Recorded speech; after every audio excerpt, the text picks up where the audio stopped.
يا نهار ابيض يا جماعه، الحقوني! فاضل يومين بالظبط على شم النسيم وانا لسه بعمل فسيخ للناس.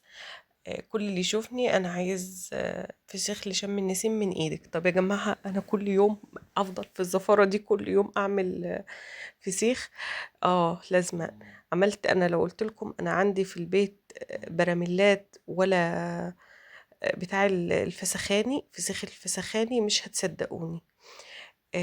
اولا كده بقى، تعالوا بقى اقول لكم على الاسرار والتركات اللي هتخلوا بيها الفسيخ.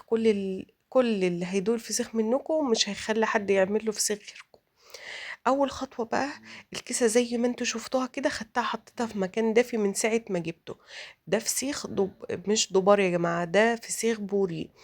بوري غسلته كده اهو، خدته يعني جبته بكياس وخدته حطيته في مكان دافي، او يعني الفرن دفيته وحطيته وبيته. طبعا احنا معانا 6 سمكات فسيخ. السمكة هنحط لها معلقة ونص ملح من الابيض بتاعنا عادي، ومعلقتين كركم، ونص معلقة شطة. وجبت البرميل اهو يا جماعة. طبعا ايه، لا غسلت بقى ولا نشفت ولا الكلام الفاضي ده، خلاص انت بتبيتيه.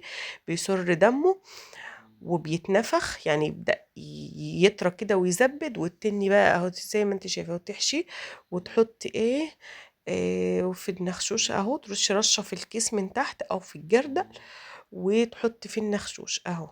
شايفين يا جماعة السمكة؟ بسم الله ما شاء الله قدامكم. اللي عايزة اقوله لكم، ورشيت عليه.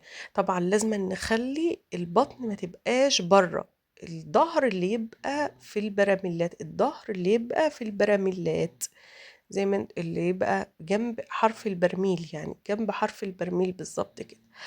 زي ما انتوا شايفين اهو، حطيته اول رصة رصيتها، تاني رصة عملتها عكس، يعني الدماغ هنا بقى الديل فوق الدماغ والدماغ فوق الديل.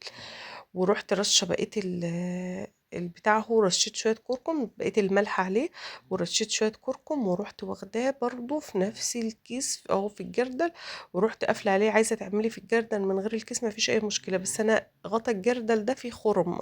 ده هغطيه بقى واحطه في مكان برضو دافي اول يومين، عشان او على الاقل تطلعيه في الشمس اول يومين كده ياخد تشميسة كده. وبعد كده خلاص بقى مش هتطلعيه في اي حاجة. اهم حاجة بقى ال3 ايام في التدفئة. يا رب اكون قدرت افيدكم، متنسوناش في اللايك والشير، والسلام